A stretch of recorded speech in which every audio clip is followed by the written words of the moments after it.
मुझे तुम मिल गए, ये जहां मिल गया। मुझे तुम मिल गए, ये जहां मिल गए। अस्सलाम वालेकुम नाजरीन, आप देख रहे हैं ZH एंटरटेनमेंट। मैं हूं ज़हीर अहमद। नाजरीन, आज हम जिस फिल्म का रिव्यू आपके लिए लेके आए हैं वो पाकिस्तानी फिल्म है। एक्शन फिल्म थी, अपने ज़माने की सबसे कामयाब फिल्म थी और सबसे महंगी फिल्म भी कह सकते हैं उस ज़माने में। वो है अन्नदाता। 1976 में ये फिल्म ईद उल फितर पर रिलीज़ हुई और इस फिल्म को जो है वो गोल्डियन सिनेमा कराची में है, वहाँ पर रिलीज़ किया गया। मुबारक सिनेमा लक्ष्मी चौक लाहौर में आई और मोती महल सिनेमा, जिसके हम वीडियो भी बना चुके हैं, रावलपिंडी में इस फिल्म को रिलीज़ किया गया।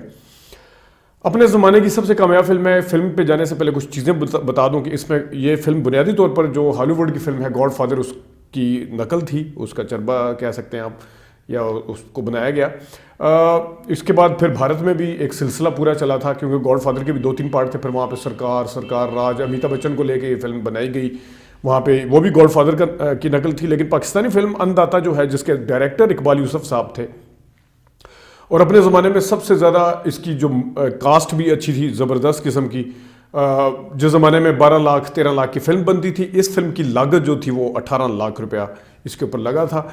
और इसकी लोगों ने एडवांस बुकिंग भी बहुत ज़बरदस्त करवाई थी। और पहले जिस वक्त इसकी एडवांस बुकिंग शुरू की गई तो 2 हफ्ते पहले शो से लेकर 2 हफ्ते तक इसकी एडवांस बुकिंग देखते देखते बिल्कुल मुकम्मल हो चुकी थी। फिल्म की जो कास्ट थी उसमें मोहम्मद अली साहब, सुधीर साहब, सुल्तान राही साहब, मुस्तफ़ा कुरैशी, तालिश साहब और अदीब साहब सब थे उसमें। मुमताज़ जो थी इस फिल्म की हीरोइन थी। इस फिल्म के दौरान कुछ इंटरेस्टिंग वाक़यात भी हुए। मुझे गुलाम मोहिउद्दीन साहब ने बताया कि जिस वक्त ये फिल्म इसकी शूट हो रही थी, ज़ाहिर है अगर ये 76 में आई थी तो इसकी शूटिंग जो है वो 75 के एंड पे या 76 के शुरू में इसको शुरू किया गया होगा। 75 भी कर लें। उस ज़माने में मेरा नाम मोहब्बत आई थी और उनकी एक फ़िल्म शिकवा आ चुकी थी, तो ये नए थे वहाँ पे। तो गुलाम मोहिउद्दीन साहब ने से मेरी जब बात हो रही थी, अक्सर होती है उनसे, तो उन्होंने एक बड़ा दिलचस्प वाक़या बताया। वो फिल्म में आपको नज़र आएगा खैर शूट के हवाले से।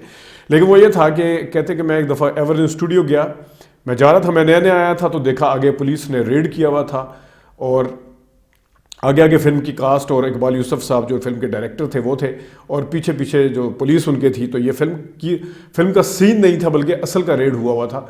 वो हुआ ऐसे था कि फिल्म में एक सीन है जिसमें घोड़े का सर दिखाया गया है, जो कि घोड़े का सर दिखाते हैं काट के, वो असली का है। और जो महकमा प्रोटेक्शन एनिमल जो भी वो उस वक्त पे तंजीम होगी, उन्होंने पुलिस को इतला कर दी थी और उन्होंने आके पुलिस ने रेड किया था कि आपने क्यों घोड़े का असली का सर लेके आए और दिखाया गया, या घोड़े को क्यों मारा गया, या जो भी किया गया होगा उस वक्त। तो ये एक दिलचस्प वाक़या था, ये सुनाना था। इकबाल यूसुफ साहब की तरफ आते हैं। उन्होंने इकबाल यूसुफ साहब इस फिल्म में नदीम साहब को लेना चाहते थे मोहम्मद अली साहब की जगह। जहाँ तक मेरी नॉलेज है, मेरा इल्म है, उसमें नदीम साहब को आज तक इकबाल यूसुफ साहब ने नहीं रखा और वो उनको लेना चाहते थे। फिर खुद ही उन्होंने मोहम्मद अली साहब को इस फिल्म में रखा था। और मोहम्मद अली साहब के साथ उन्होंने बाद में भी काफ़ी फिल्में की, पहले भी की हुई थी। उनकी फिल्मों में संग्राम, गनमैन, सूरत सीरत, टकराओ घेराओ, ये फिल्में ऐसी हैं जिसमें वो कुछ में वहीद नवाज साहब के साथ भी आए। मेरे बल्कि एक दोस्त हैं और बड़े अच्छे हैं और बड़े पुराने हैं, और वो अक्सर कहते हैं कि इकबाल यूसुफ साहब ने देखने में तो वैसे वहीद नवाज साहब को बहुत रखा, बाद में ख़ासतौर पे जिस वक्त उनका जवाल था। लेकिन असल दुश्मनी वो इकबाल यूसुफ ने की कि उन्होंने अच्छा रोल नहीं दिया। वो एक्शन फिल्में बनाते थे, ठीक है, उनकी एक स्ट्रेंथ थी इकबाल यूसुफ साहब, लेकिन उन्होंने इन गुड फेथ रखा। जिस वक्त उन्हें कोई नहीं पूछता था, तो इस तरह का मेरे ख्याल में कहना कि किसी हद तक ठीक भी कहा जा सकता है, क्योंकि उनका एक्शन का मिजाज नहीं था। लेकिन बहरहाल उन्होंने अपने दोस्त को याद रखा। खैर, ये तो एक बात थी। फिल्म के अंदर जो आप अगर फिल्म का पोस्टर भी देखें जो उसके लगे, तो मोती महल सिनेमा का भी आपको पोस्टर नज़र आएगा, उसमें भी कार चेजिंग हफ्ता नज़र आ रहा है। इस फिल्म की जो सबसे बुनियादी चीज़ थी वो एक्शन था। कार चेजिंग वाला सीन है वो इतना ही ज़बरदस्त है इस फिल्म में कि उसको देख के मज़ा आता है। और कार चेजिंग के हवाले से भी एक चीज़ आपको बता दूं कि उस फिल्म में इसके क्योंकि 2 प्रोड्यूसर थे, असलम भट्टी साहब थे और एक गलबन चौधरी अजमल साहब थे। तो जो तालिश और सुधीर साहब जब कार चलाते हैं, वो जो चेज़ है वो 6-7 मिनट का एक सीक्वेंस है और कार को भी, गाड़ियों को तबाह किया गया, वो बहुत ही ज़बरदस्त है। उसका कैमरा वर्क पूरी फिल्म में बहुत अच्छा है। लेकिन जो उस कार चेजिंग के दौरान कैमरा वर्क दिखाया गया, एक कार को दूसरी कार से शूट किया गया, दूसरी को पहले से, और वो भी अंदर वो लगाया गया कैमरा किसी जगह पे, बड़ा ही स्मूथ उसकी गाड़ी चलती हुई नज़र आती है आपको। तो जो वो डुप्लीकेट वाले जो सीन थे, जो सुधीर साहब गाड़ी चला रहे हैं, वो इस फिल्म के प्रोड्यूसर ने खुद डुप्लीकेट करवाया था, वो था चौधरी अजमल साहब ने, और उन्हीं के ब्रदर इन लॉ थे आसिफ साहब, उन्होंने तालिश साहब जो गाड़ी चला रहे हैं तो लॉन्ग शॉट में जो डुप्लीकेट किया वो इन दोनों ने किया था। इसमें वैसे जंगीर मुगल साहब जिन्होंने बाद में बड़ा नाम कमाया वो भी थे फाइट इंस्ट्रक्टर। जो फाइट की मैं बात कर रहा था, इस फिल्म की जो उस ज़माने के हिसाब से, वैसे तो पाकिस्तानी फिल्म में फाइट की थोड़ी सी टेक्नोलॉजी थोड़ी सी जो है वो मसला रहा है उसमें, लेकिन इस फिल्म में गैर ज़रूरी म्यूज़िक नहीं है फाइट के दौरान, सिर्फ मुक्कों की आवाज़ें हैं या गोलियों की हैं या फायर की है, तो गैर ज़रूरी जो फाइट के साथ साथ म्यूज़िक होता है वो नहीं है। तो अक्सर वो थोड़ा सा टच आपको नज़र आता है कि जिस तरह एक अच्छी फिल्म, एक्शन अच्छी फिल्म का टच है। अब आते हैं फिल्म की जो अदाकारी है, अदाकारी के डिपार्टमेंट पे आते हैं। अदाकारी में कंटिन्यूटी का कोई इशू नहीं है। एक्शन फिल्म के जो सीक्वेंस हैं जिसमें थोड़ी बहुत आप मार्जिन देना चाहिए। क्लब के सेट बहुत ज़बरदस्त हैं, मतलब कैमरा वर्क के अलावा, एक्शन सीक्वेंस के अलावा इसमें क्लब का जो सेट है वो बहुत अच्छा है। खासतौर पे जब मोहम्मद अली आगे देखते हैं तो वो चेंज होता है, पुलिस आती रेड करती है तो पुलिस को एकदम से वो क्लब का सेट चेंज हो जाता है, तो वो जुआ खेलते खेलते वो सामने आगे जो सारे पढ़ रहे हैं, अपना अपना काम कर रहे हैं, जिस टाइप का इस तरह का नज़र आता है। इसी तरह मोहम्मद अली साहब को भी धोखा दिया जाता है क्योंकि वो बाहर से आए होते हैं और उसमें भी उनको इसी तरह दिखाया जाता है, तो ये क्रेडिट जाता है कि उस ज़माने में नज़र आता है आपको पैसा लगा हुआ इसके ऊपर। और बाय द वे मैं आपको एक और चीज़ भी बता दूँ, इस फिल्म का एक सीक्वल भी बना था जो सन ऑफ अंदाता के नाम से था, जिसमें सुल्तान रईस साहब गो के अंदाता में कत्ल हो गए थे, लेकिन सुल्तान रईस साहब को तालिश साहब दोबारा शहनशाह के रोल में, जो तालिश ने विलन का रोल किया था, वो दोबारा जिंदा करके रिपोर्ट बना के मोहम्मद अली सुधीर साहब के साथ ला के खड़े कर देते हैं उसमें। खैर मुझे अब सन ऑफ अंदाता इतनी पुरानी देखी हुई है, उसको 20-25 से भी ज़्यादा साल हो गए देखे हुए, मुझे याद नहीं मोहम्मद अली साहब के हवाले से क्या कहा होगा। हालांकि उस फिल्म में मोहम्मद अली तो बचते हैं, उनको कैसे उसमें से निकाला इस फिल्म में से, सुल्तान अली जो मर जाते हैं उनको कैसे रिपोर्ट, वो तो मर जाते हैं, वो तो एक अच्छा एक आइडिया था कि उस दोबारा रिपोर्ट बना के ले आते हैं उसको दोबारा। तो सीक्वेंस एक्शन सेट बहुत अच्छे हैं, ज़बरदस्त हैं। अदाकारी की तरफ आते हैं। अदाकारी में नाजरीन मुझे थोड़ी सी मुबालगा रही अगर करने दें, मैंने क्योंकि गॉडफादर भी देखी है, उसकी पूरी स्टोरी भी पढ़ी है। Marlon Brando one of fine artist जो स्क्रीन के बहुत अच्छे नज़र आते हैं और उनको क्रेडिट जाता है, और उनकी ज़िंदगी की यादगार फिल्म है गॉडफादर।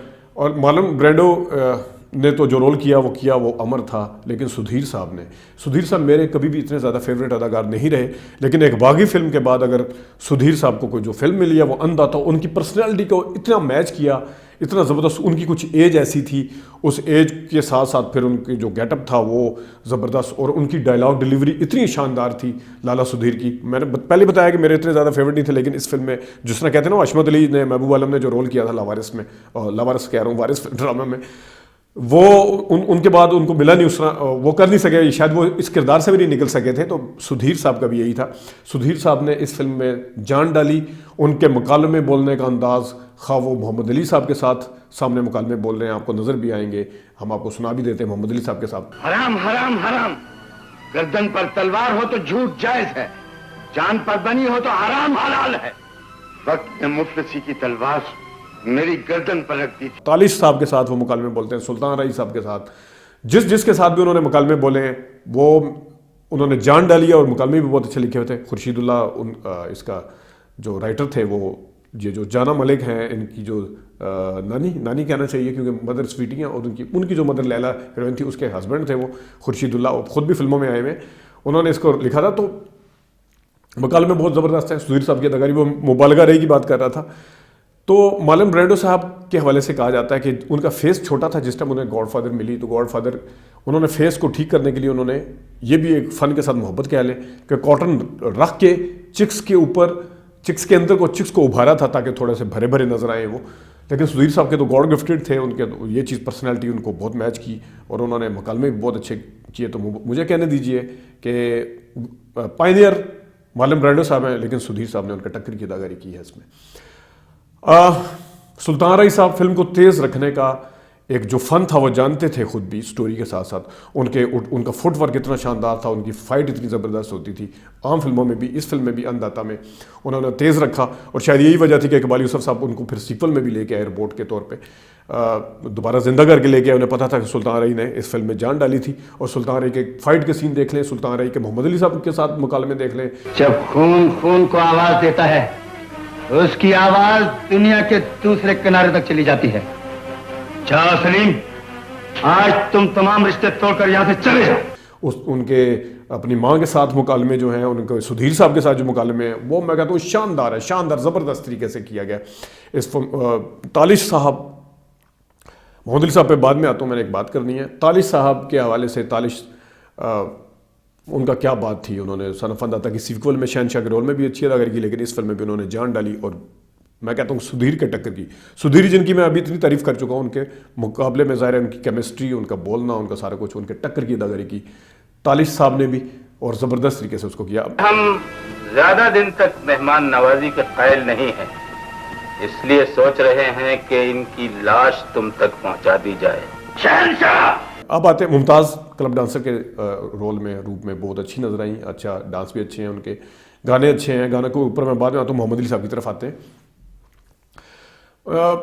नदीम साहब का अगर जहन में आया था मेरे ख्याल में इकबाल यूसुफ साहब को, तो मेरे ख्याल में वो मेरिट पे बनता था। उसकी वजह यह है कि सुधीर साहब और मोहम्मद अली साहब की एज में फ़र्क तो था, लेकिन उनके कद काठ में मोहम्मद अली ज़रा बड़े भी लगते हैं।